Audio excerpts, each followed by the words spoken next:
ما عندك رغبته.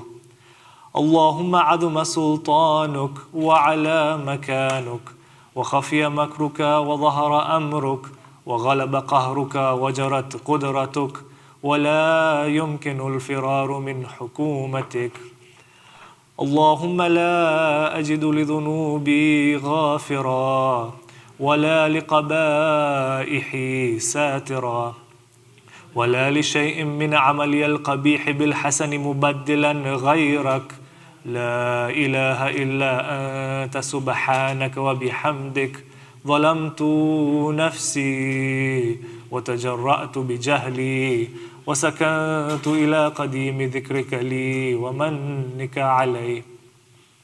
اللهم مولاي كم من قبيح سترته، وكم من فادح من البلاء أقلته، وكم من عثار وقيته، وكم من مكروه دفعته، وكم من ثناء جميل لست أهلا له نشرته. اللهم عظم بلائي وأفرط بي سوء حالي، وقصرت بي أعمالي، وقعدت بي أغلالي، وحبسني عن نفع بعد أملي، وخدعتني الدنيا بغرورها، ونفسي بجنايتها ومطالي.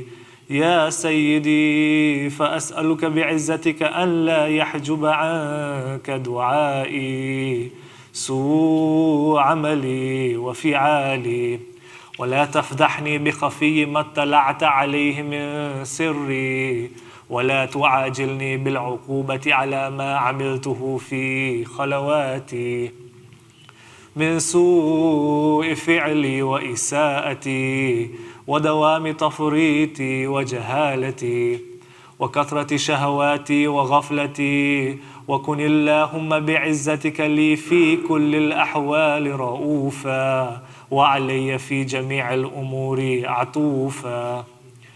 إلهي وربي، من لي غيرك؟ أسأله كشف ضري والنظر في أمري. إلهي ومولاي، أجريت علي حكما اتبعت فيه هوى نفسي، ولم أحترس فيه من تزيين عدوي، فغرني بما أهوى وأسعده على ذلك القضاء، فتجاوزت بما جرى علي من ذلك بعد حدودك، وخالفت بعد أوامرك، فلك الحمد علي في جميع ذلك، ولا حجة لي فيما جرى علي فيه قضاؤك، وألزمني حكمك وبلاؤك. وقد أتيتك يا إلهي بعد تقصيري وإسرافي على نفسي، معتذرا نادما منكسرا مستقيلا، مستغفرا منيبا، مقرا مذعنا معترفا. لا أجد مفرا مما كان مني، ولا مفزعا أتوجه إليه في أمري، غير قبولك عذري وإدخالك إياي في سعة من رحمتك. اللهم فاقبل عذري وارحم شدة ضري، وفكني من شدي وثاقي.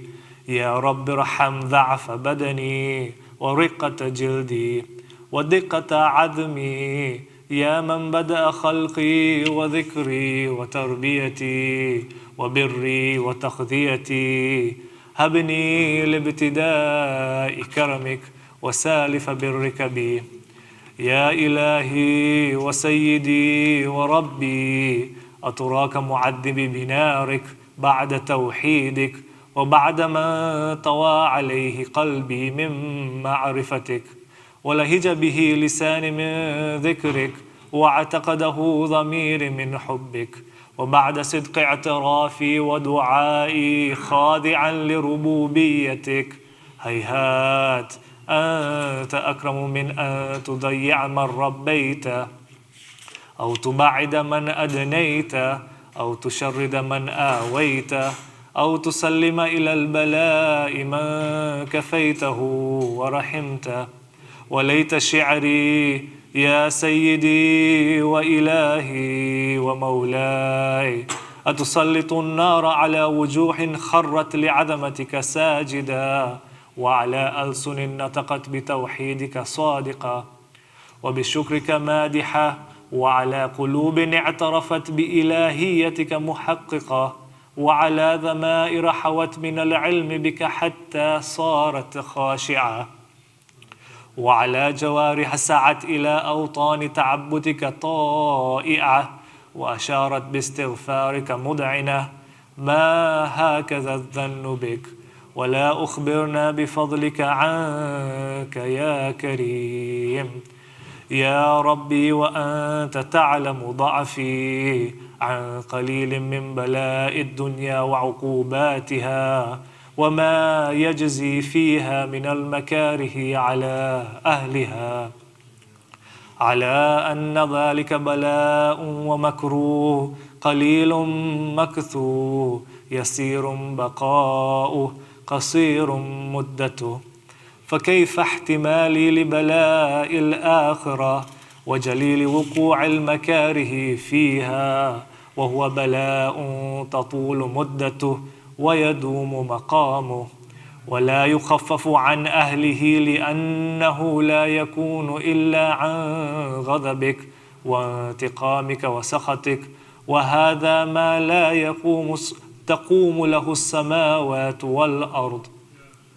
يا سيدي فكيف لي وأنا عبدك الضعيف الضليل الحقير المسكين المستكين.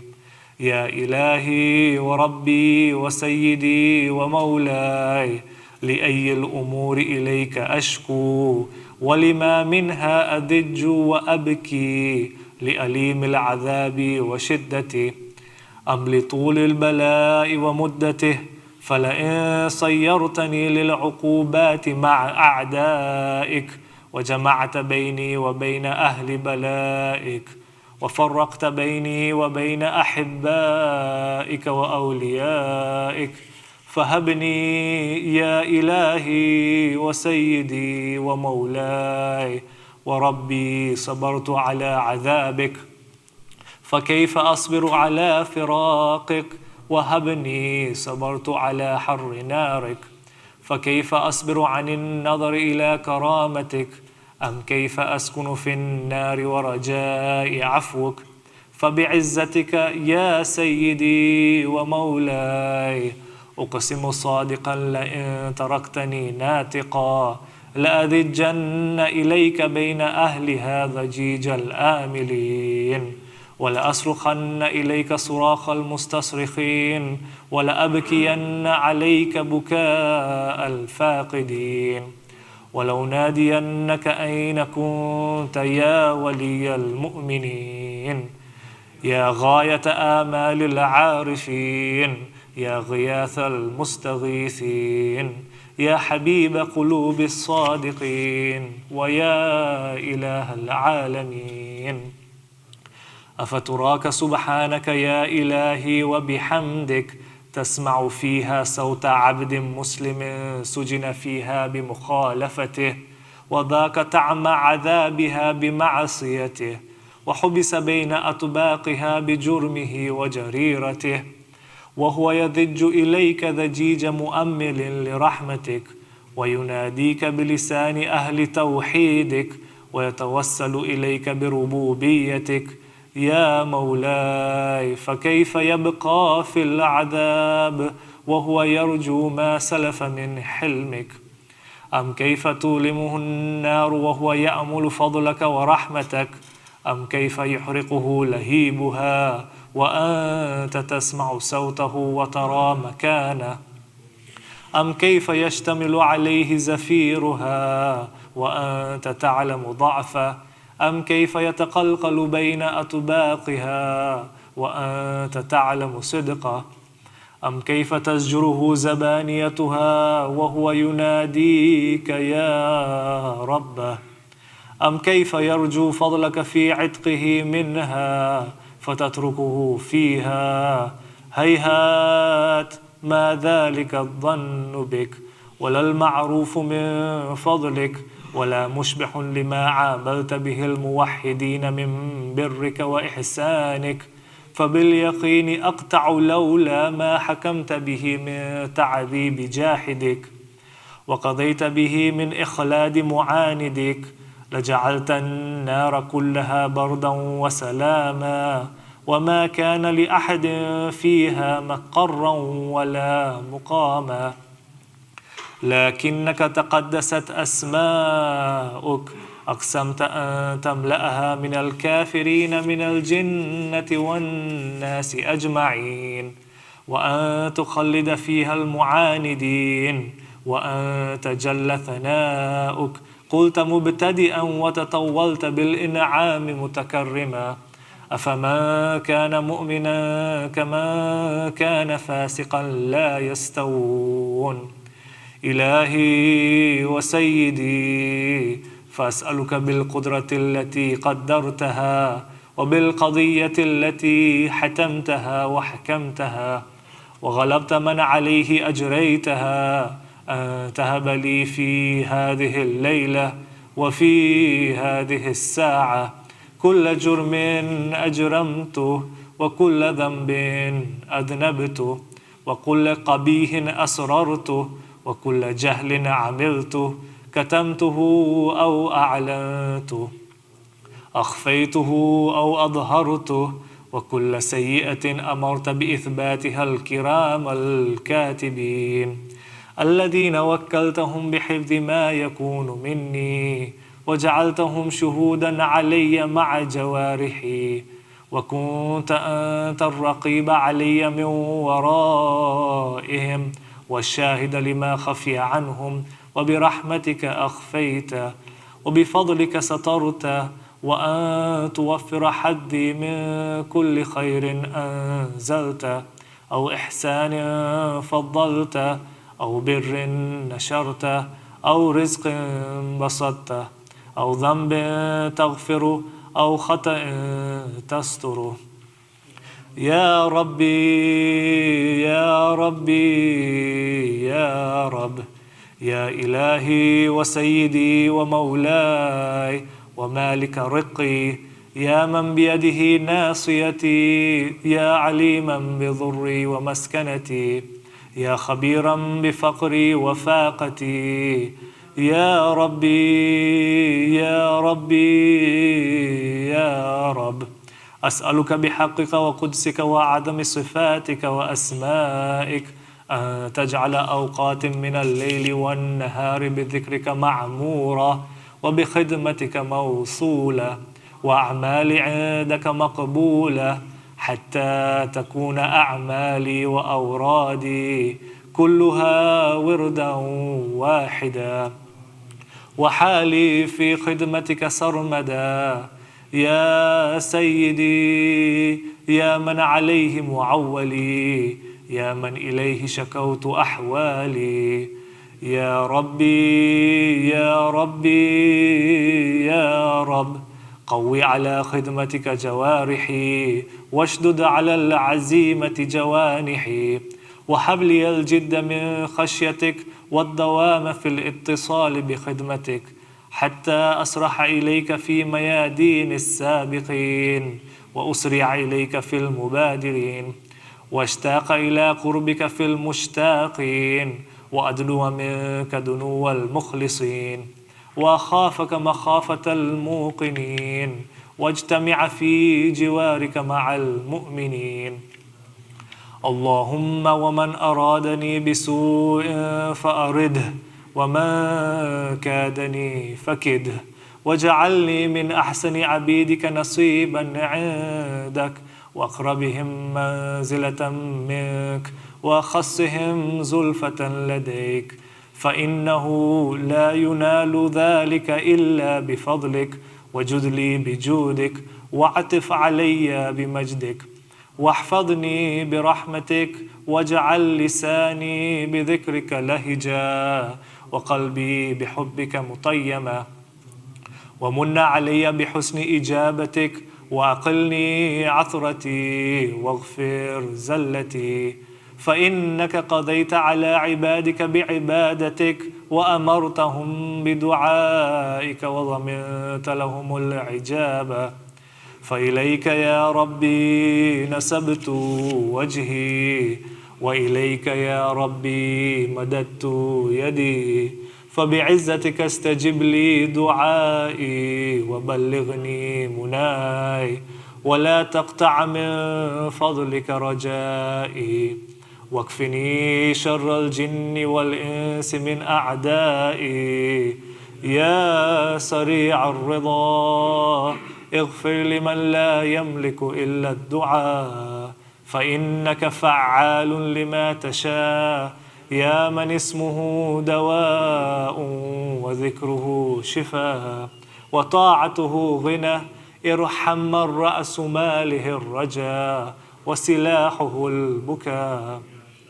يا سابغ النعم، يا دافع النقم، يا نور المستوحشين في الظلم، يا عالما لا يعلم، صل على محمد وآل محمد، وافعل بي ما أنت أهله.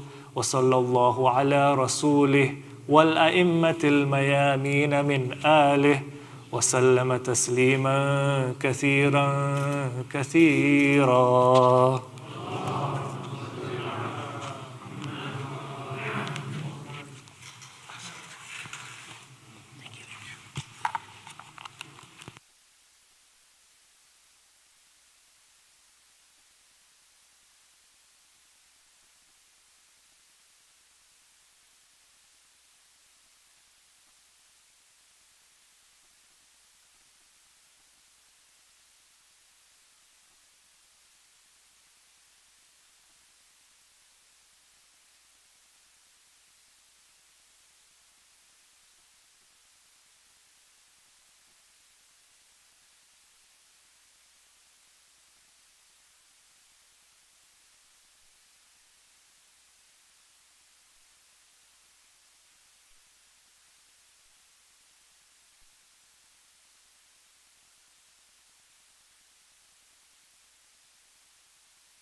بسم الله.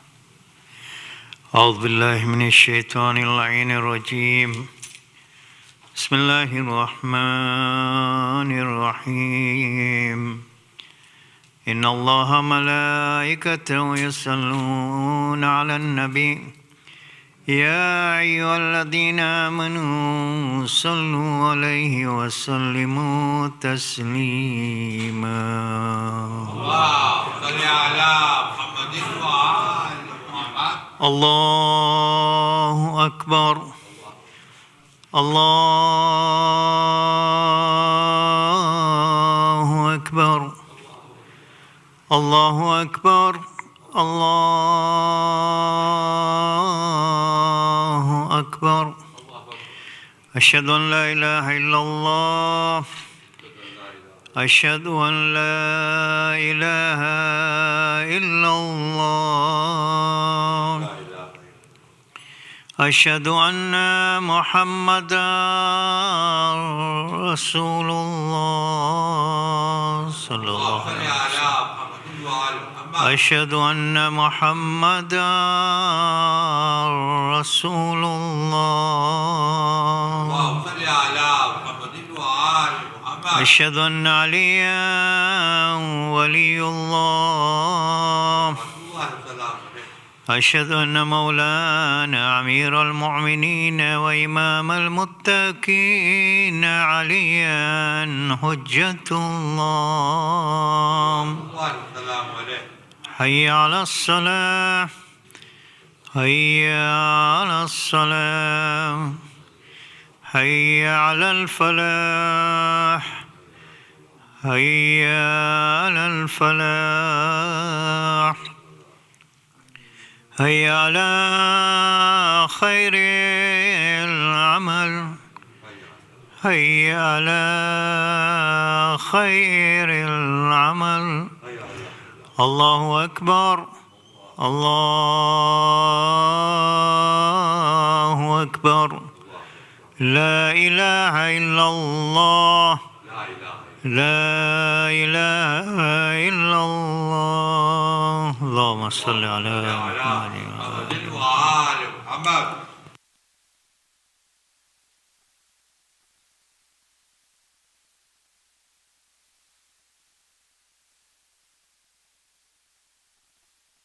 بسم الله العليم من الشيطان اللعين الرجيم. بسم الله الرحمن الرحيم.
أعوذ بالله من الشيطان الرجيم. بسم الله الرحمن الرحيم. الرحمن علم القرآن خلق الإنسان علمه البيان. الشمس والقمر بحسبان والنجم والشجر يسجدان. والسماء رفعها ووزع الميزان ألا تطغوا في الميزان وأقيموا الوزن بالقسط ولا تخسروا الميزان. والأرض وضعها للأنام فيها فاكهة والنخل ذات الأكمام والحب ذو العصف والريحان. فبأي آلاء ربكما تكذبان؟ خلق الإنسان من صلصال كالفخار وخلق الجان من مارج من نار. فبأي آلاء ربكما تكذبان؟ رب المشرقين ورب المغربين. فبأي آلاء ربكما تكذبان؟ مرج البحرين يلتقيان بينهما يرزخ لا يبغيان. فبأي آلاء ربكما تكذبان؟ يخرج منهما اللؤلؤ والمرجان. فبأي آلاء ربكما تكذبان؟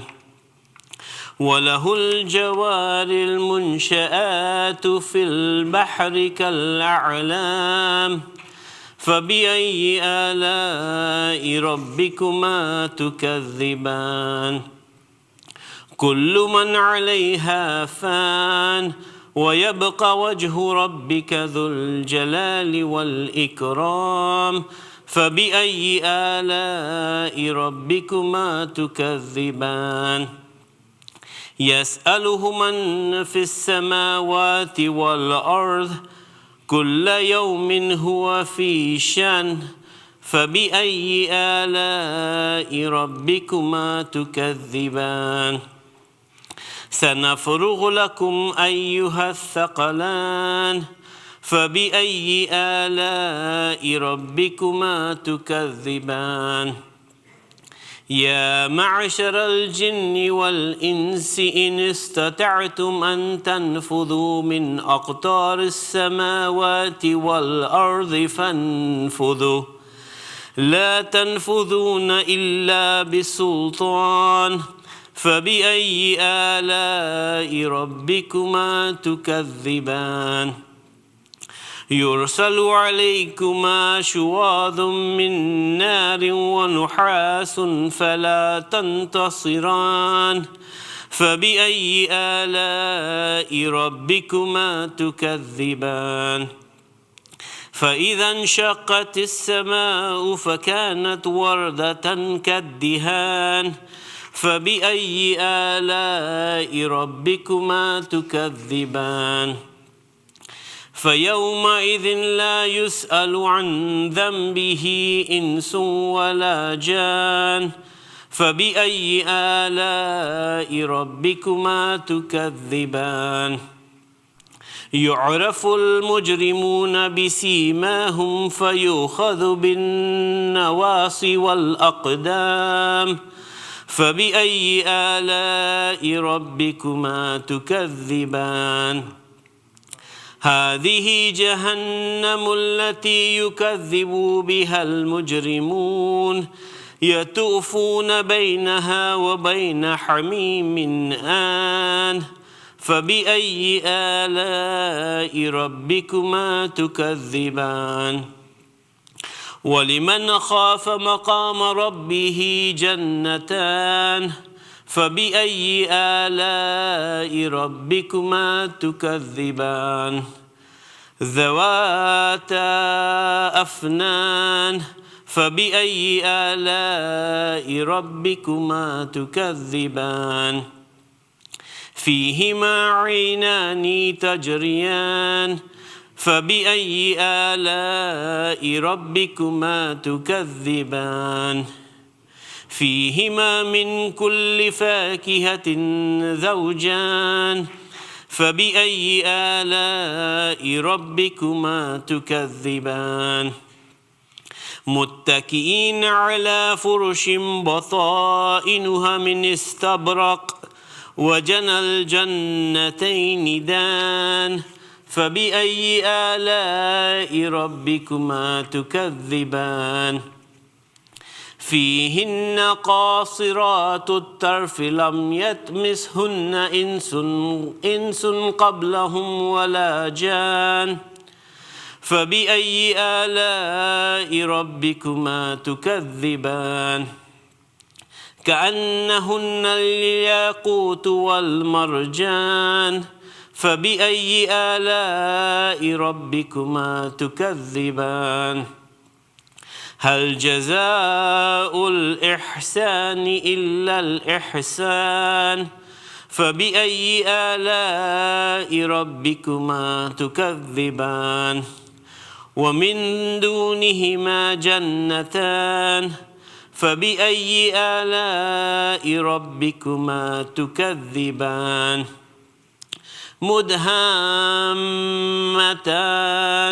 فبأي آلاء ربكما تكذبان فيهما عينان نضاختان فبأي آلاء ربكما تكذبان فيهما فاكهة ونخل ورمان فبأي آلاء ربكما تكذبان فيهن خيرات حسان فبأي آلاء ربكما تكذبان حور مقصورات في الخيام فبأي آلاء ربكما تكذبان لم يطمثهن إنس قبلهم ولا جان فبأي آلاء ربكما تكذبان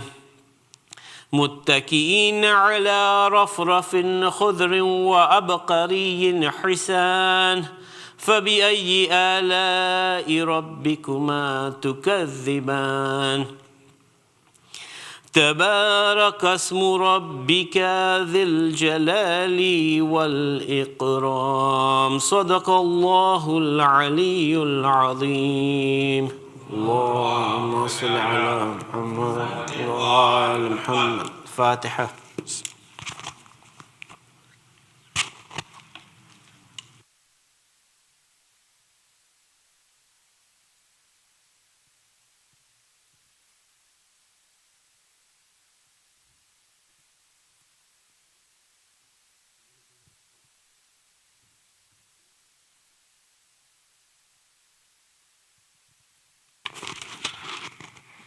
Bismillah ar-Rahman ar-Rahim.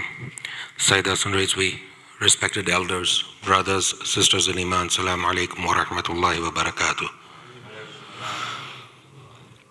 Surah Fatiha is requested for all the names listed on the screen in Kullu Arwah al-Mu'minin wal-Mu'minat, Sawab al-Fatiha.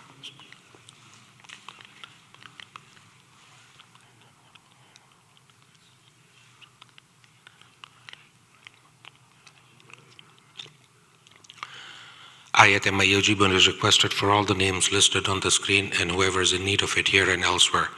Let us all recite it together. Bismillahir Rahmanir Rahim. Amma yujibul mudtarra idha da'ahu wa yakshifu as-su'. Amma yujibul mudtarra idha da'ahu wa yakshifu as-su'. أما يجيب المضطر إذا دعاه ويكشف السوء أمن يجيب المضطر إذا دعاه ويكشف السوء أمن يجيب المضطر إذا دعاه ويكشف السوء اللهم صل على محمد وعلى محمد. Now let us invite Sayyid to come forward and recite tonight's majlis. Par Muhammadin wa ali Muhammad salawat.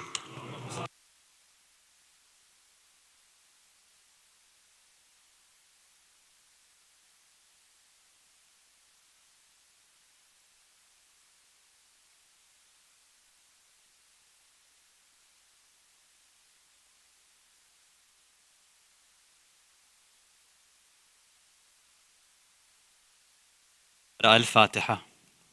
بسم الله الرحمن الرحيم. الحمد لله رب العالمين الرحمن الرحيم مالك يوم الدين إياك نعبد وإياك نستعين اهدنا الصراط المستقيم غير المغضوب عليهم.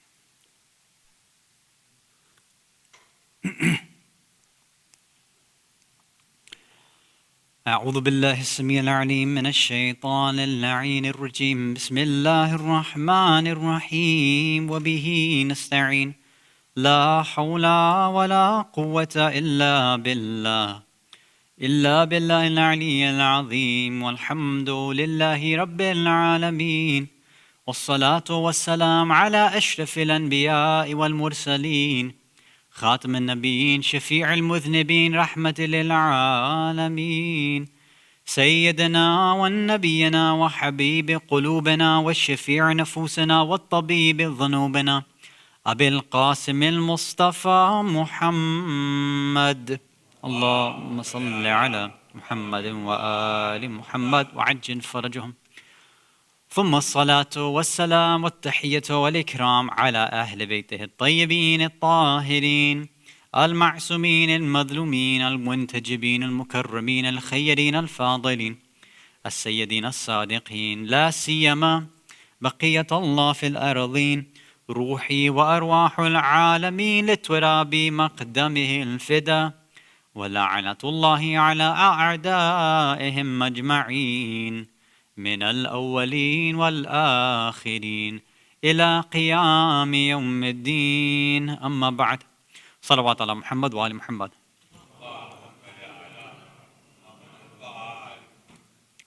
Mu'mineen, mu'minat, brothers and sisters in Islam and Iman, Assalamu alaikum wa rahmatullahi wa barakatuh. We're continuing on the topic of Mahdawiyah, specifically all the objections that are raised about the specific Shia belief about the existence, the continued living existence of the Imam of the time. We've been going one by one through all the criticisms, objections, problems, and issues that come up, and we've been offering responses. The last question that we raised last week was about the delay. Why is it that the Imam's reappearance is delayed? We went through some questions and tried to show that, there are basic responses that you and I have probably learned over our lives, but people may have responses to our responses, right? So we wanted to go a little bit deeper. So one of the objections that's brought up is that some say, look, wouldn't it have made more sense if we're talking about the Imam coming to lead this movement, to take mankind, to lead them to a utopian civilization, to help everybody out, all of mankind, wouldn't it make sense to have had the Imam reappear back then? Meaning either no Ghaybat al-Sughra or at least right after Ghaybat al-Sughra, the minor disappearance. Why wait all these years? So some of us might respond and say, oh, the Imam needs support. That's why. The Imam needs proper Shias. When he gets those Shias, then he can come back. And we said, look, if it's about having a network of supporters, they had a system back then, specifically this Wikala system, which started from approximately the time of the 7th Imam and continued all the way through. In fact, the idea of the Ghaybat al-Sughra is itself proof that the Imam had this network of different ulama, different wukala, representatives, and people that had various tasks. They would collect khums, they would answer questions, they would take people's letters, send it to the Imam would give them, the nawa'ib, the representatives. They would get responses, they would give it back to the people. They would lead movements. So, they were active in that sense. So the support system was there. The Shias were there, both in terms of leadership, in terms of ilm, khums, money, like all this stuff was set. So our response sometimes that, no, we have to wait for the proper support system, well, it seemed to have been there. So that answer maybe is not complete. We might add and say, okay, well, the problem was that the dhulm and the zalimeen were very, very powerful and very strong.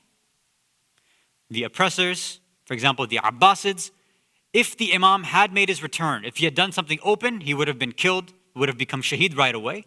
And of course, the idea is that we want the Imam to lead a movement and to live a long, prosperous life, to lead us. That's the idea. So if he were to come back during the Abbasids' time, then they would have gotten rid of him. We know that they were waiting for his advent, for him to come out of hiding so that they could kill him. That was, the whole agenda. I mean, most people, I think they forget their history, or they don't know the history. The Abbasids, in a sense, were, according to some historians, theologically, in terms of their aqidah, they were Shias. They believed pretty much the same stuff that you and I believe in. In fact, that's why some historians, they doubt the fact that some of these Abbasid khulafa, like Harun, Ma'mun, and the rest, they doubt that they were a part of the assassination attempts on the lives of the A'immah. Because they said, oh, but they're Shias, why would they do that? Again, other individuals say that, Orientalists or, let's say, historians that are more from the Ahlul Sunnah side. And of course, our simple response is that, look, you can believe in something, you can have an aqidah in something, but sometimes the love of power, the love of the dunya, the love of money trumps that idea. And we have in the historical records that these individuals are saying that. And we don't have to look, we can look any other places in history. Umar ibn Sa'ad was the same thing. He understood that, Imam Hussein alayhi salam is the grandson of Rasulullah. He's the son of Fatima, the son of Ali. I know his status, but I love power, I love money, I love wealth, I love this more, I love the dunya more than I care about my akhirah. His own words, basically. So this same thing can happen here too. Meaning the Abbasids, even though they were Shia, them being Shia means they knew the sort of ins and outs of our theology. They knew that there was going to be a 12th Imam, the Mahdi, Al-Qa'im, Al-Muntazir. Somebody's going to come and rise and then they would be gone, meaning power would be snatched from them. So because of that love for power, they said, well, we have to get rid of that individual. So the Abbasids knew what was going on. So again, the response that sometimes we give to this question is that, yeah, victory would not have been assured because of what the Abbasids were waiting to do. So then our response is this, say, look, if we were to compare, or not our response, but somebody else may respond to what we were saying. Say, look, if you're comparing zalimeen, oppressors, take a look at the zalimeen, the empires that existed then, specifically the Abbasids, and then take a look at the oppressors that exist right now. Even in terms of, let's say, military strength, economic strength, army size, whatever criteria you want to use. Clearly, the oppressors of today are much, much worse by any account. Back then, Abbasid, Umayyads, whoever we decide to pick, yeah, of course they were zalimeen, they were munafiqeen, they were powerful, but to be able to do what certain zalimeen and countries and governments can do today, they could only dream of having that kind of power. So the Imam, could have been supportive. He was supported by the Wukala with that Wukala system. The Shias were there. And the oppressors weren't as powerful as they are now. So that delay seems like it doesn't make sense still. It seems like it would have been better if the Imam came back at that time, not at this time. And then the third and final question that we brought up is that, look, why are we talking about all of these needs in the first place? Why are we saying that the Imam needs supporters? Why are we saying that the Imam needs to wait for the oppressors to not be as powerful? What is all these we say the ihtiyaj. All these conditions are being met and set. Why? If Allah is the one who's supposed to appoint and send representatives, obviously that's what we believe. If Allah is the one who's in charge of this and He's controlling everything, He's ala kulli shay'in qadir. Allah is all powerful. Why is Allah waiting? Is there something stopping, na'udhu billah, something holding back Allah? As the Jews in terms of the Quranic context say, they say, oh, Allah's hands are tied, na'udhu billah. God's hands can be tied. We don't believe that. Say, okay, so Allah can do whatever He wants. Well, then why wouldn't He have brought the Imam earlier? Or why not right now? Or why not last Friday? Or what's the delay? If you're saying that, no, God is waiting for the right people and the right time, the right environment, well, then you're attaching needs to God, and now you're making it sound like God is sitting there with his arms crossed waiting for things. And that seems a little strange. I think most of us, our aqidah, our belief system doesn't allow us to, reconcile something like that. So when somebody would respond and say, why is your God sitting around waiting? It seems strange. It almost makes us feel like maybe my beliefs, maybe they don't make sense then. So the real question then behind all of this is, how do we understand divine wisdom? How do we understand why and how, where, when, why God does what he does? How do we frame all of these ideas? And we're going to put it in context of the other points that we raised as well, inshallah, tonight. After we finish this, answering these questions, then we'll move on to, I think last I checked, there was one question on Slido. And then we'll have our quiz, inshallah ta'ala. If you can recite a loud salawat ala Muhammad wa ali Muhammad.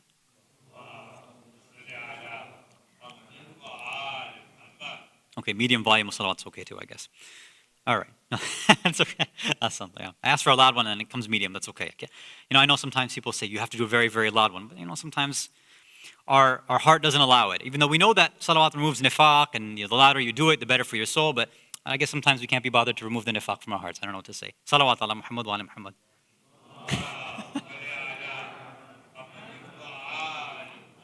These are the speaker tricks, right? You just say things like that and then all of a sudden people then find the energy to send a louder salawat. Alhamdulillah. Okay, so let's go through the questions then. We said last week, when it comes to this world and how God does things, how we understand things, there's two different ways we understand Allah. There's two ways we have to understand the elements of how creation, God's actions, how everything works. One of them is the fact that Allah himself is, of course, independent of everything. He's al-Ghani. He doesn't depend on anybody else. In philosophical terms, we say he's wajib al-wujud. Right? He's the necessary being, the necessary existent. He has absolutely no need, no ihtiyaj, no connection, relationship, or dependence on any other thing at all. Not even his other names. Right? Some people think that all the names, they depend on one another. No. Allah is not some combination of elements and names and sifat and things like that. That's how you and I think about it, right? We read all these names in Joshan al-Kabir, or we go through it in the ayat of the Quran, or we memorize the names of Allah, that little nasheed, whatever. And sometimes in our minds, because we're limited, we think that God, has, okay, this is Ar-Rahman, this is Ar-Rahim, Al-Ghafur, Al-Ghafar. But that's of course, na'udhu billah, that's not the dhat of Allah. He's not made up of different names. He's this single, pure essence, right? Ahadiyya, Wahidiyya, just one single entity. But our minds, we can't really fathom that or understand that. So to help us out, we get these names and these traits. But remember, all of those, it's one Allah that we're talking about, right? Qul huwallahu ahad. You have to make sure we remember that. So he is independent. Okay. Now, every single other thing in being, every single other thing in existence, right? So wajibul wujud on one hand, right? The independent being, the only necessary being. And then everything else, which sometimes we call ma siwallah, everything other than Allah, or mumkinul wujud, mumkinatul wujud, anything which is, we say, dependent or contingent. Everything else has a cause for it. Everything else is dependent upon Allah. Everything else in all of its aspects requires Allah to bring it into existence and to continue its existence in every single moment. So it's independent, Allah completely. Everything else is completely dependent. Right? So complete independence and complete dependence. That's how we understand these two elements of creation in the world. And that's whether the dependence is whether something's immaterial or material. It's not just us with our bodies and things like that. Even the angels, the malaika, they are still in need in every single moment of Allah, even though they're immaterial beings of pure nur or aql or whatever. Everything else requires Allah to constantly keep it in existence. Now, let's go back to the questions here. The first thing, again, somebody is saying that, mankind has always been in need of guidance. Mankind has always been in need of protection. We've always needed hidayah. We have always been in a place where we've been oppressed too. There's never a place where you can look in history and really say that there's no oppression going on. Maybe the oppression levels increase or decrease throughout time, but they're always there. When we look at the beginning of human civilization up until now, oppressive leaders, oppressive governments, oppressive empires, whatever it happens to be. So if that's the case, and the person, again, who's giving this response to us, who's objecting and saying, why is Allah waiting to bring the Imam back? Oppression happened all the time. It's been happening forever. Why is your God waiting to bring the Imam back at a certain time? The oppression's always been there. So he should have brought him back right away. He said, look, if this is your idea, if your question is about, well, oppression's here, we need the Imam right now, so why isn't God bringing him back? I said, okay, fine. We can take your question, we can hold on to it, and we can put it and give it right back to you, especially if they're a Muslim and especially if they're a monotheist. And they believe in the previous prophets. The same thing we would say to them is that, okay, why is it that there were gaps between each and every prophet? Almost every single prophet. Why is it that God needed to send 124,000 prophets? Why is it that there needed to be 14 ma'asumin?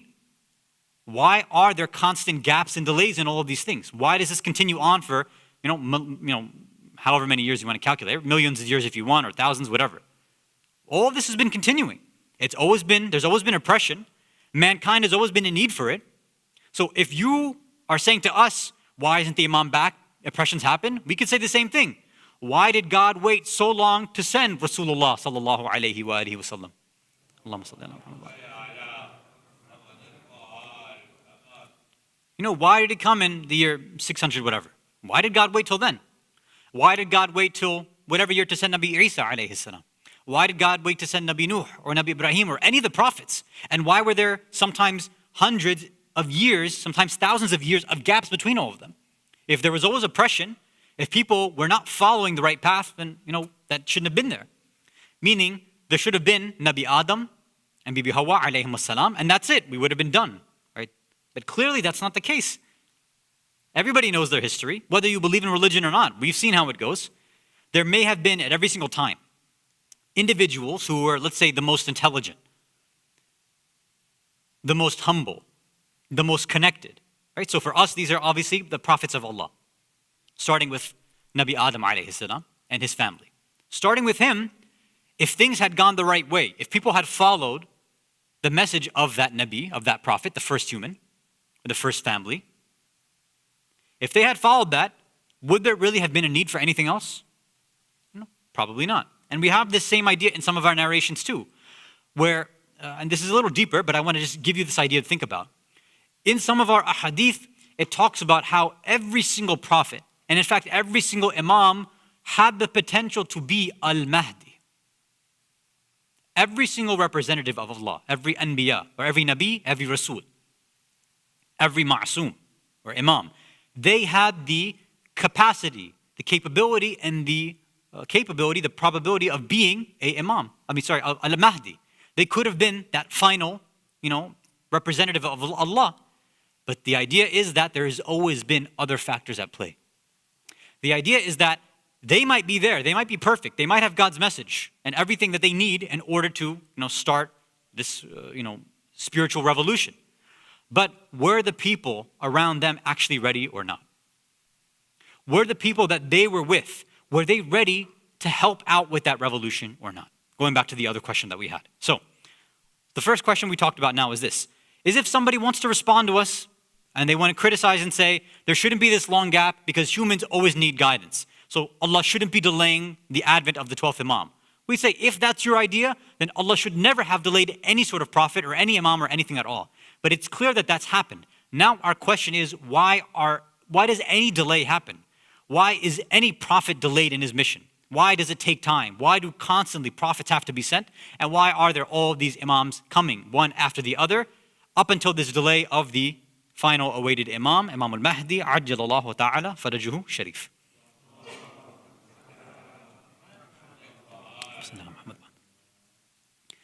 This question is where we go back to the idea of divine wisdom. We said before, people don't like when we say, the Imam needs a support system. So they would say, okay, the Imam had Shias that supported him back then. Okay, we don't deny that. We know that the Imam had that wakil or wukala or wikala system. That was there. How big was it? Let's keep in mind the nature of the mission, right? People end up forgetting this. What is the stretch, the limits of the message and the mission of the 12th Imam? Is he there just to lead and guide the Arabs or a specific area within Hijaz or whatever? No. The idea is that all of mankind needs to be saved. All of mankind needs to be guided. All of mankind needs to have the proofs to understand haqiqah, the true reality in front of them. Because of the variables and limitations of that time, that wasn't going to happen, right? Even during the time of, let's say, Rasulullah and the other Ma'asumin, they were specifically limited to their own areas, right? Within the Islamic empire at that time, whatever that was. Yes, they were a mercy and a message and guidance and leaders for mankind. But did they send their messages, for example, to China or to other parts of the world? Well, sometimes they did. Sometimes, we see Rasulullah, for example, later on in his mission, engaging in, if we want to call it interfaith, whatever word you want to use, after the conquest of Fath al-Makkah and they established the Islamic state in Makkah, that's when he begins now to reach out to others, right? So something for us to think about as well when it comes to the interfaith idea. When we look at the prophetic model, it seems as though Rasulullah wants to make sure his own community is set, right? That everything's here, and then he can start inviting others. Sometimes we end up, I think, maybe doing the opposite. We want to invite everybody else when our own house may not be in order, right? We want to make sure our own house is clean if we're going to invite guests, right? If we're not ready to entertain guests, maybe we shouldn't invite them over yet. Just something to think about. So we have this example of Rasulullah sending out, ambassadors, sending letters to the Romans, for example, right? The Byzantines at that time. Sending them to the Persian Empire at that time, inviting them towards Islam, right? But he wasn't actively going out to the people over there. He wasn't going around the world spreading out his message. And, we would say it was limited. He couldn't really do that. Or maybe it wasn't really an essential part of the message at that point. Right now, as everybody loves to remind us all about, is that technology has clearly changed. If the Imam of the time were to return right now, he could easily, based on the way the technology is, he could have the eyes and ears of every single individual who has, an internet connection pretty much, right? And I'm sure even beyond that, even if they don't have internet, I'm sure the Imam could find a way to reach the eyes and ears of every single human being in existence right now. So that possibility is here where it wasn't there back then. So that criteria is a part of the message. And this also goes back to what we're talking about. Why is it that, for example, Rasulullah has to come later, right, as the Khatamul Anbiya, the most perfect, Insanul Kama, the perfect individual? Why so much later, after all these years? Well, it's because the human beings themselves are not ready for this. The environment is not ready. You might have a perfect individual, but take a perfect individual and put him in an imperfect environment and it's not going to work. You have to have that perfect environment set up for perfection to be able to manifest itself. Having Rasulullah, for example, during the time of Nabi Adam would have been, in a sense, useless because the people would not have been able to understand. And we have this in riwayat as well, is that as the uqul, as the awareness, the consciousness, the intellects, the abilities of human beings increased and progressed throughout the years, then you start to see the Sharia changed over time with the Anbiya. According to some narrations also, the original Sharia of some of the initial prophets was very, very simple. According to some, it says that for the first few prophets, the only thing that they had to do was believe La ilaha illallah. That's it. That's all they had to do. And then later on, they said that, okay, maybe they added some simple fiqh rulings like, okay, this valley or this mountain is the only place you can stay. Don't leave this valley. Right? And then I don't want to get into the details of why that's the case. And then they would add on things from there, et cetera, right? So the Sharia, the path to get to Allah, itself progressed and changed and expanded as we go forward in time through different people, through different communities. Why? Because their awareness changed. They wouldn't have understood that.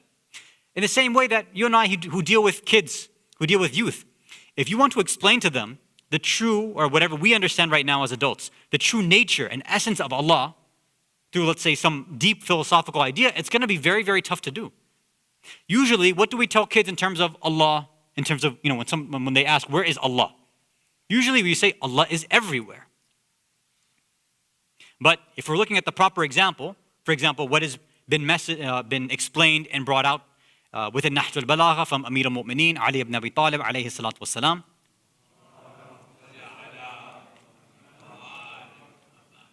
He says, La makan lahu. There's no place for Allah. He is everywhere, but at the same time, He's nowhere. He's not confined to a place. But, how are you going to explain to a child that, yes, Allah is everywhere, He's in every single place, but He's also not bound by time and place as well? For some kids, it's pretty tough to explain. I mean, for some adults, that's tough to explain to them and for them to understand as well, right? It's not easy to understand something beyond time, beyond space, something that's not spatio-temporal. It's very difficult. So as a child's awareness, their aql, their understanding increases, then we begin to give them more of an understanding of Allah, of Islam, of the Ma'sumin. The same thing with humanity as a whole too. Humanity has had their early childhood period, and then when they finally reached a certain rushd, or bulugh we might say, they've reached that status, then they become capable of handling and being able to receive the soul, the ruh, the nur al-Muhammadi of Rasulullah Muhammad sallallahu alayhi wa alihi wa sallam. Allahumma salli ala Muhammad wa ala Muhammad. Now, again, somebody may respond and say, okay, but why didn't God just do this from the beginning? Or make people receptive to this in the beginning? Why not just create humans at that first period? Why make humans with the limited intellect, sending down various prophets and have them grow over time? Well, this is something that is clear within our hands. It's our free will. We can't have our cake and eat it too. We say this phrase all the time. You can't have your cake and eat it too. We want perfection. That's what we're destined for. That's what we've been created for. How does that perfection come about? Perfection comes about from understanding good and from understanding evil. We have to go through these life experiences. If we don't go through these experiences, we'll never understand what is good, what is bad, what is perfect, and what is imperfect. It's not going to happen. So as we look back at those people in the beginning part of human civilization, they could not have had that understanding at that point. It was impossible. There needed to be this gradual growth of humanity till it reached this point right now, and as we continue, we are still growing right now. We want humanity to reach a certain level, but we're unable to go through the actual changes that are necessary. And it's surprising for Muslims to miss out on this discussion when we have it clearly in the Quran, right? We know what Allah says in the Quran about change between the relationship between change of individuals or a qawm and people and our own individual experiences. Everybody knows the ayah, right? Bismillah ar-Rahman ar-Rahim. Inna Allaha la yughayr ma biqawmin hatta yughayru ma bi anfusihim. Right? Surah Ra'ad, Surah 13, ayah number 11, I believe. So normally when we hear the translation, we say, okay, Allah doesn't change a people, He doesn't change a community or a qawm until they change themselves or change what's in their hearts, something like that. Now this ayah, we could spend a lot of time going through the tafsir, right? This idea of ma bi qawmin and ma bi anfusihim itself deserves a deeper discussion. It's whatever is within and inside, and whatever a qawm is connected to, that has to be changed. Allah saying, because again, when we're thinking about this ayah, we think that Allah's sitting back saying, I'm not going to change you until you change what's in your hearts.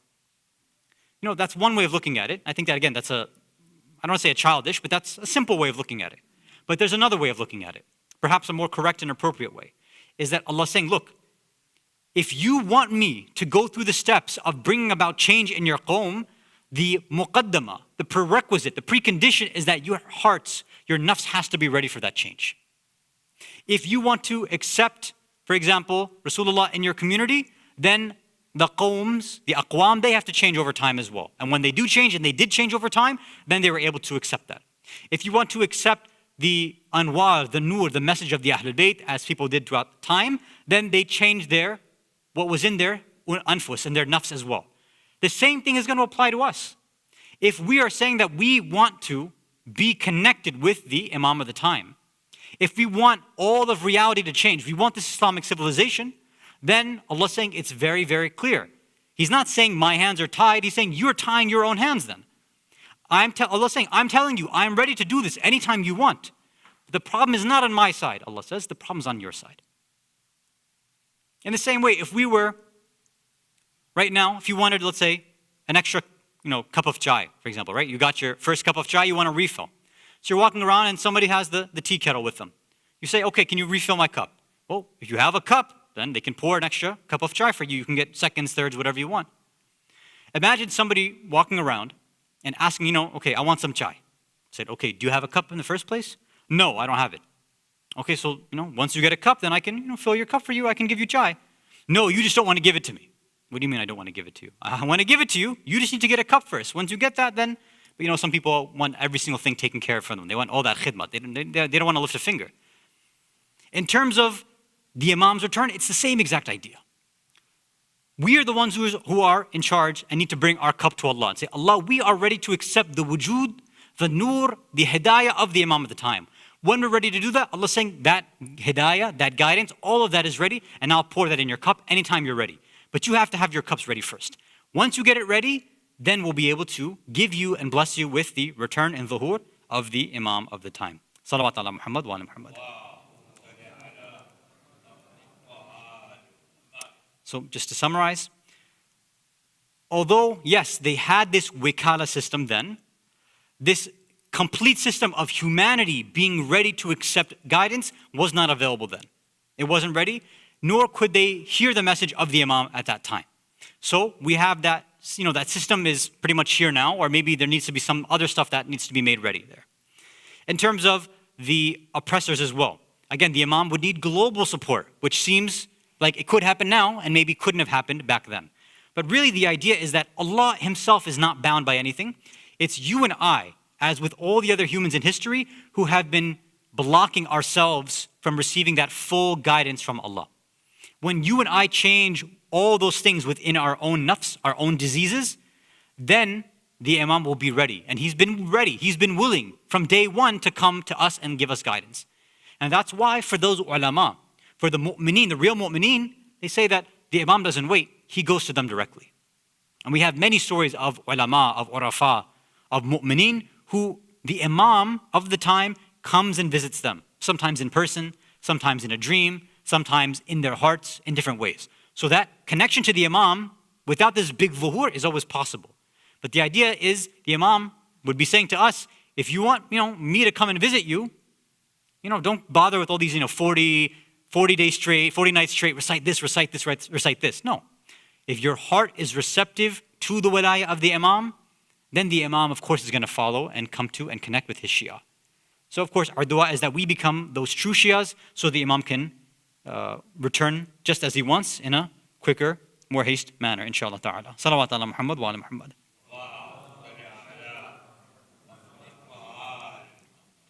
Okay,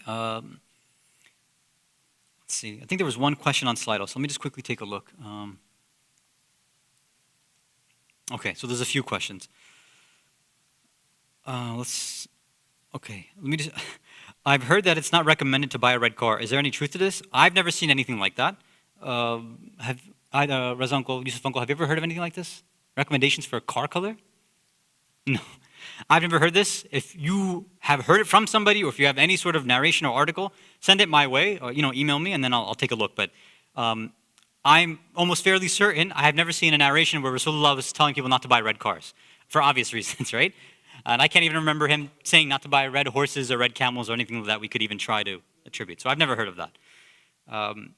Can you please translate the dua you recite in qunut? Which dua are you talking about? So there's 2 qunuts that we did today. So I need to know which one. So if you could mention which one, again in Slido, then we'll address that next week, inshallah. Why is Salatul Ayat wajib during a sun or moon eclipse? Inshallah, I think we'll wait and we'll answer these next week because it may take a few minutes and I want to get to the Slido quiz, inshallah. Okay, so recite a salawat ala Muhammad wa ala Muhammad. Okay, so assalamu alaikum to everybody. To Babu with 1, 2, 3, 4, 5, 6, 7, 8 U's, Bande Khuda 2, MSK, Ammar Ali, Yusuf Ali F, Home, Abu with 3 U's, Aristotle, Kristaps, Ali Jawad Parpia. Alhamdulillah, thank you for joining ahead of time. It's good that you remembered that. I think let's not wait. I think let's just start right away, and those who are joining later, they can jump in, inshallah. Bande Ali, Asant. Or I think, are you? Oh, I think he's going to give it at least a 30-second delay for those who are watching online. Assalamu alaikum to Jabir, to Z, to specialists, to Wikala, to I see you, Sayyid. I see you too. To Zahra, RMJ, Python Gamer. Oh, interesting. Ali Zaman, Yusuf Ali. Let's see today. Mystery. Oh, okay. I have to solve that mystery. MAR. Okay, I think, yeah, we have more than enough. I think let's go ahead and get started so we can finish on time, inshallah. Okay, Bismillah ar-Rahman ar-Rahim. The full name of the month of Shawaal is what? Shawaal al-Muharram, Shawaal al-Mubarak, Shawaal al-Mukarram, or Shawaal al-Mushawwal? Now, we always hear this about other months, for example, right? So let's see if anybody knows what Shawaal is referred to as in some narrations.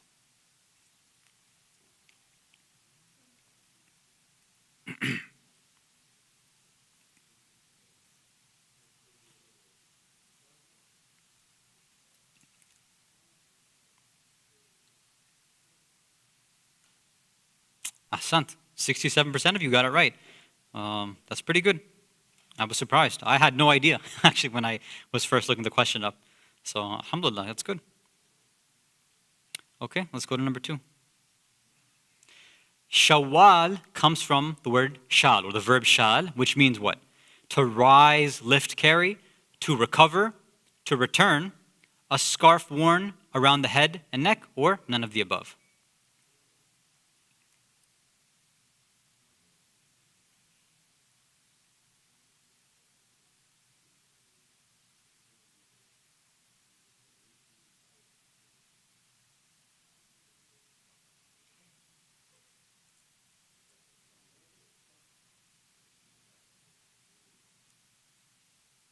Sorry, I'm just double checking something. Yeah, okay. So I think some of you are probably trying to figure out, okay, it comes right after Ramadan, it must have some, special meaning regarding that, right? So 30% of you got it right. It's to rise, lift, and carry. A shal is in other languages is a scarf that can be worn around the head or neck. But we're talking about the Arabic, obviously, right? And I don't think shal means that in Arabic, from what I remember.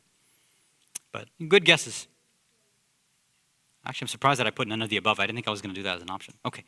Rasulullah sallallahu alayhi wa sallam explained that this month is called Shawaal because what? The souls of mu'mineen are raised. The negative effects of sins are lifted. Muslims carry their good deeds over from Ramadan, or he was raised by Allah through Mi'raj. So again, we're going by the meaning of shal, which means to rise, to lift, or to raise, or lift, or carry. So it's one of these answers. So again, keep in mind perhaps what Shawaal might mean, especially spiritually coming right after the month of Ramadan. What effect should it have had if we fasted in the best way possible, in the right way possible, in the right way?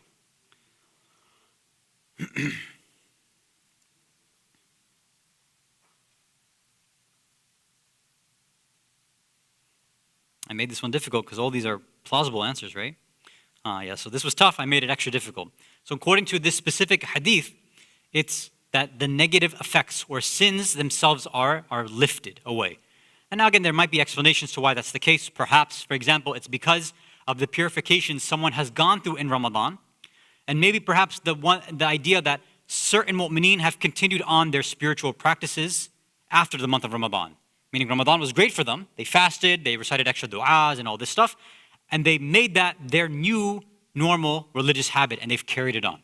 If that's the case, then now you've transformed yourself. If we've gone back to our original ways, then maybe this idea of the effects of our sins or the negative effects being lifted may not apply. So we have to think about whether we have benefited from Ramadan or not. Okay, last question. What is the standard atomic weight of a plutonium nucleus?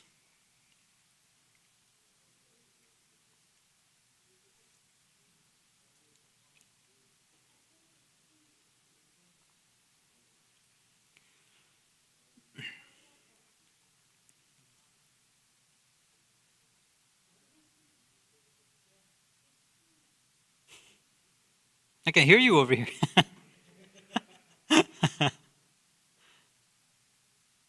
Hopefully they can't hear you through the mic.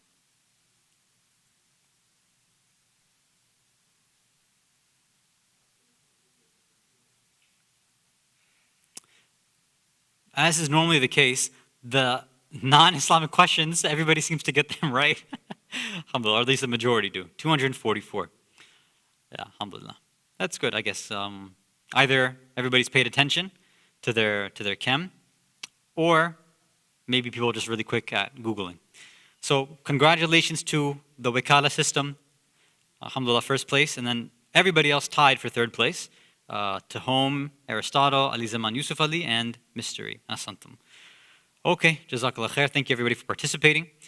Inshallah, we will see you all. I guess the next session will be next Thursday, right? Yeah, next week we have a few sessions. There's a lot of things going on, so just pay attention to the HIC broadcast and the weekly. There's a few different programs that are happening. So inshallah, if Allah gives us the tawfiq, we'll continue then. Walhamdulillahi Rabbil Alameen.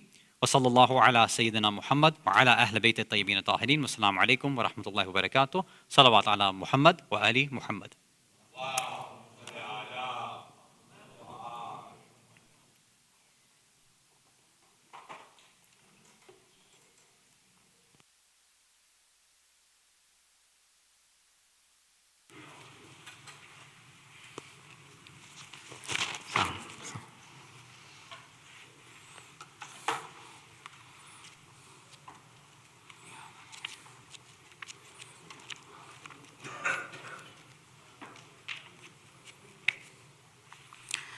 بسم الله الرحمن الرحيم اللهم صل على محمد وآل محمد.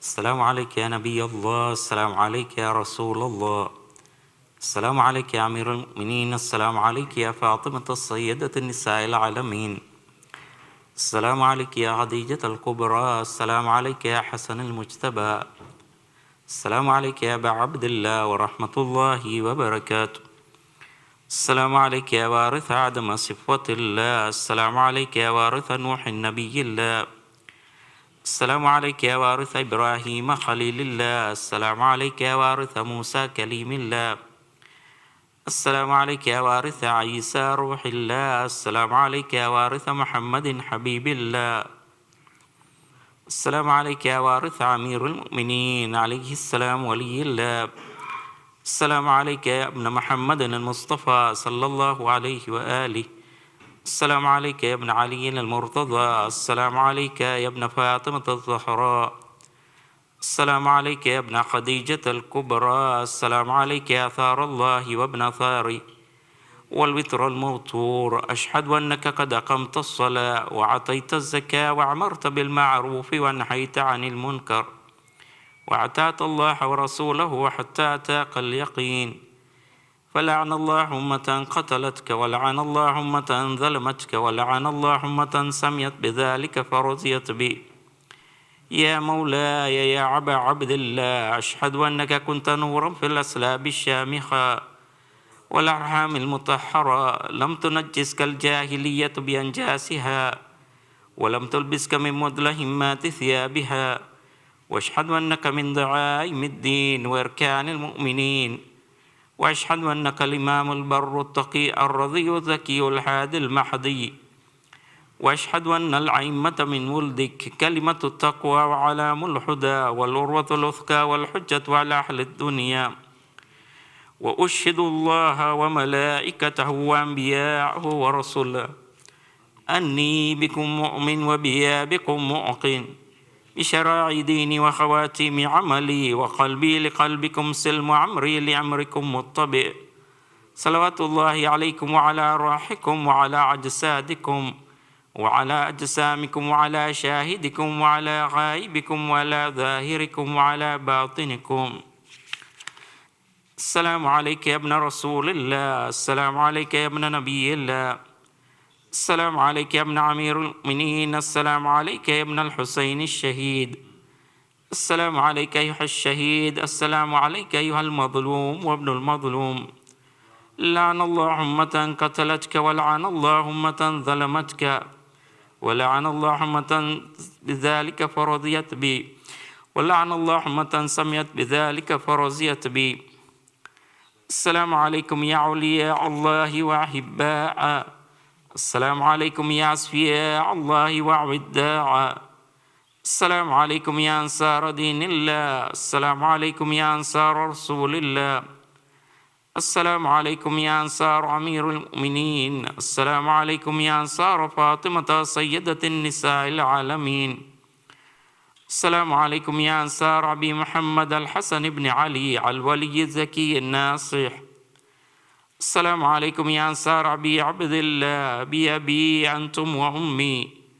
طبتم وتابت الأرض التي فيها دفنتم وفزتم فوزا عظيما، فيا ليتني كنت معكم فأفوز معكم. السلام عليك يا أبا الفضل العباس بن أمير المؤمنين. السلام عليك يا ابن سيد الوصيين. السلام عليك يا ابن أول القوم إسلاما وأقدمهم إيمانا وأقومهم بدين الله وأخوتهم على الإسلام. أشهد لقد نصحت لله ولرسوله ولأخيك فنعم الأخ المعاصي. ولعن الله أمة قتلتك، ولعن الله أمة ظلمتك، ولعن الله أمة استحلت منك المحارم وانتحكت حرمة الإسلام. فنعم الصابر المجاهد المحامي الناصر والأخ الدافي عن أخيه المجيب إلى طاعة ربه راغب فيما زهد فيه خيره من الثواب الجزيل والثناء الجميل، والحقق الله بدرجتك أعبائك في جنات النعيم.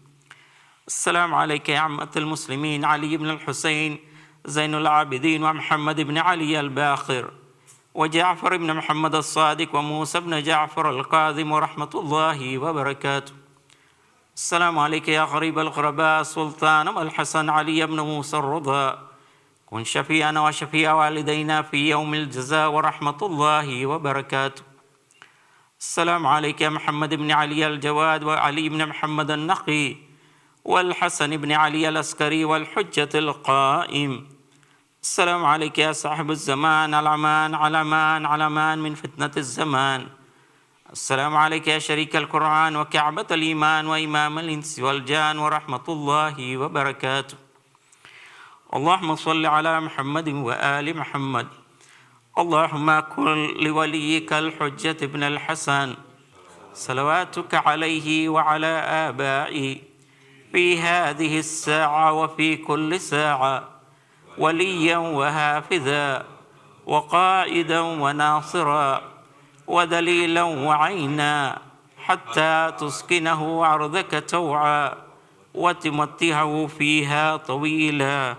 اللهم صل على محمد وآل محمد.